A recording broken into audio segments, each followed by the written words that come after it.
Wakuu, nimekuja hapa nahitaji msaada wenu.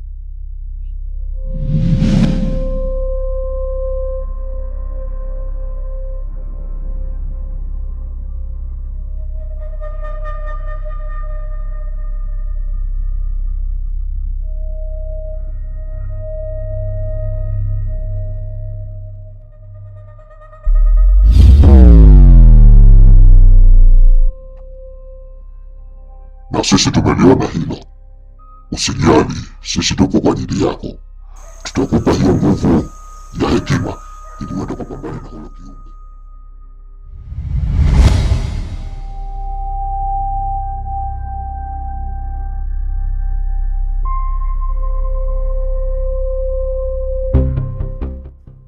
Mwalimu, nimetoka kuifanya ile kazi ulioniagiza.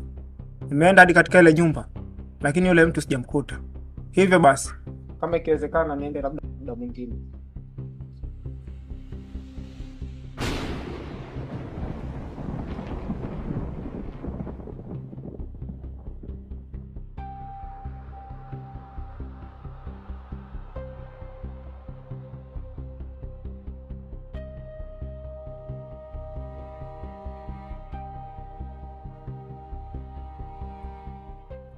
Kenzi, hili jambo sio la kawaida na sio mara ya kwanza kutokea, na sio kwa mara ya kwanza hili jambo linatokea, kwa sababu nakumbuka hata siku ile nakupa maagizo kule bondeni niliona hali kama hii, nikaona kimbunga, lakini nilivyofuatilia sikukikuta. Nadhani mambo mengi sana yanabadilika baada ya huyu mgeni kuingia hapa kijijini kwetu, na hili jambo ni hatari sana, ikiwemo hata uwezo wangu wa utambuzi umepotea kabisa, unazidi kupotea mno.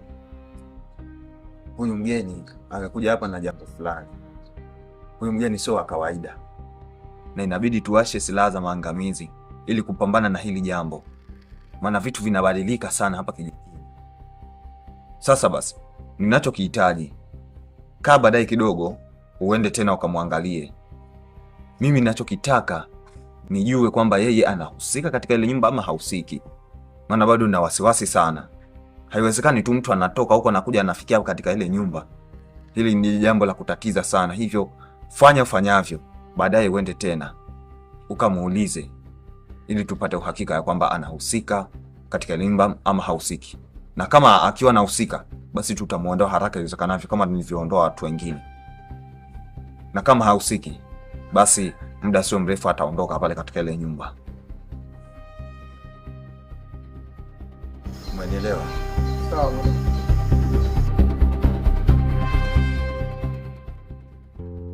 Karibu.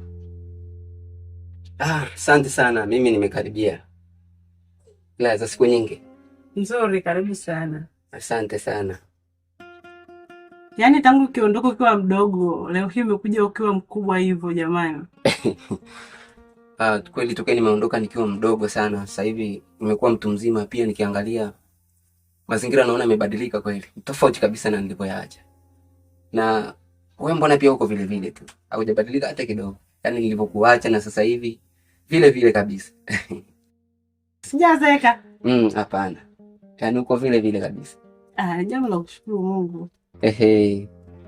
Maana uliondoka ukiwa mdogo sana, umesharudi umekuwa mtu mzima.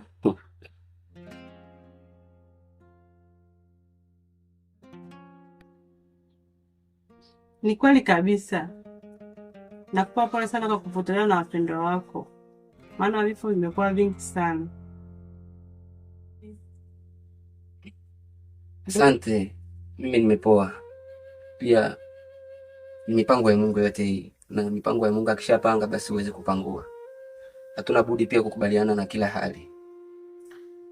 Ni kweli alipangalo Mungu mwanadamu hawezi kupangua. Vipi? Umefikia kwenye ile nyumba? Nimefikia pale kwenye ile nyumba. Ila kuwa makini sana na kusisitiza, ile nyumba ina migogoro mikubwa sana.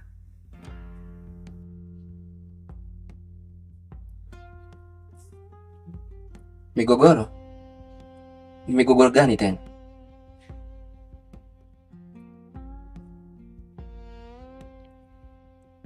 na pia kuwa makini na huyu mtu anaitwa Mwalimu, maana kuna siri kubwa sana nazifahamu.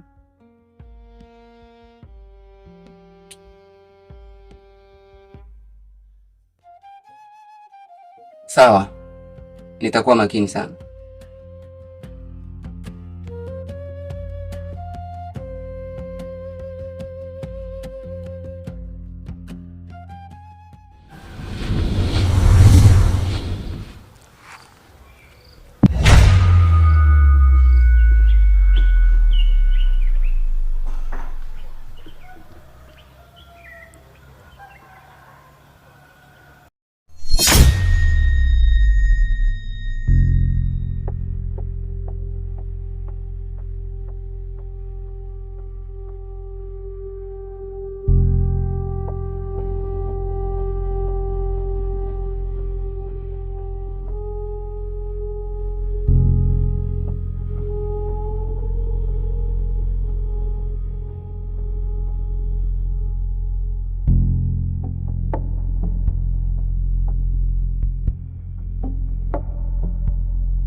Vipi Kenzi?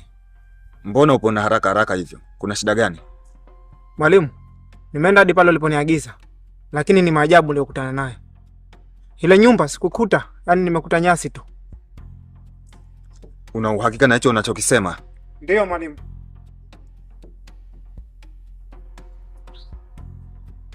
Sawa, ngoja mimi niende.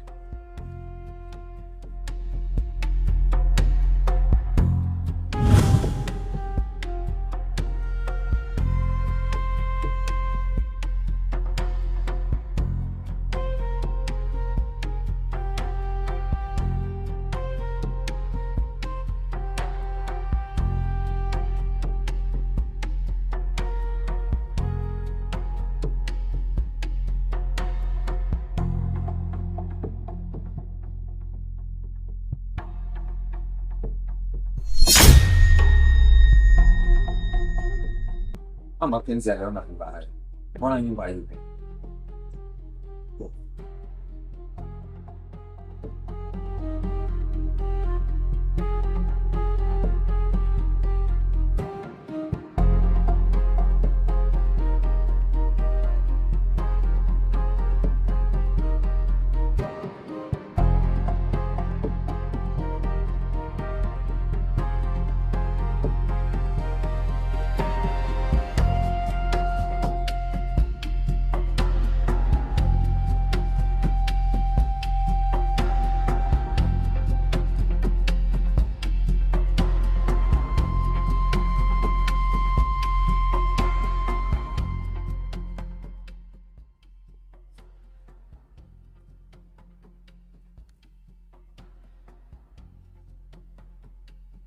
Unafanya nini hapa?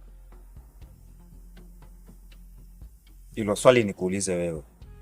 Unafanya nini katika hiki kijiji? Na unafanya nini pia katika hii nyumba?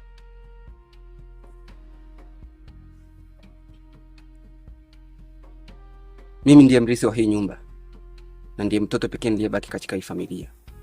Nikuulize wewe unafanya nini? Hapana.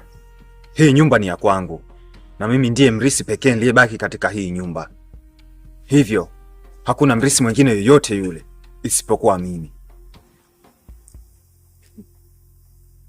Sawa. Kama wewe ndiye mrithi wa hii nyumba na mmiliki wa hii nyumba, hebu nionyeshe hati miliki ili nijue kweli wewe ndiye mmiliki wa hii nyumba.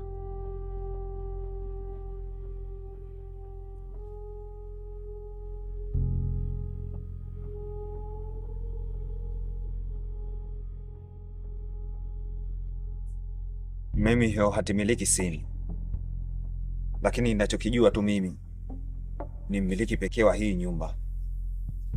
Hivyo pia ningekuamuru uondoke haraka iwezekanavyo katika hiki kijiji, maana kitu kitakachokufuata ni kukufanya kitu kibaya ambacho wewe utajutia maisha yako yote. Hivyo naomba uondoke haraka iwezekanavyo katika hiki kijiji. Eti utanifanya kitu kibaya? Hauwezi kunifanya kitu chochote kile. Hivyo ninachokuomba, naomba uondoke hapa mara moja, na nikitoka nisikukute hapa.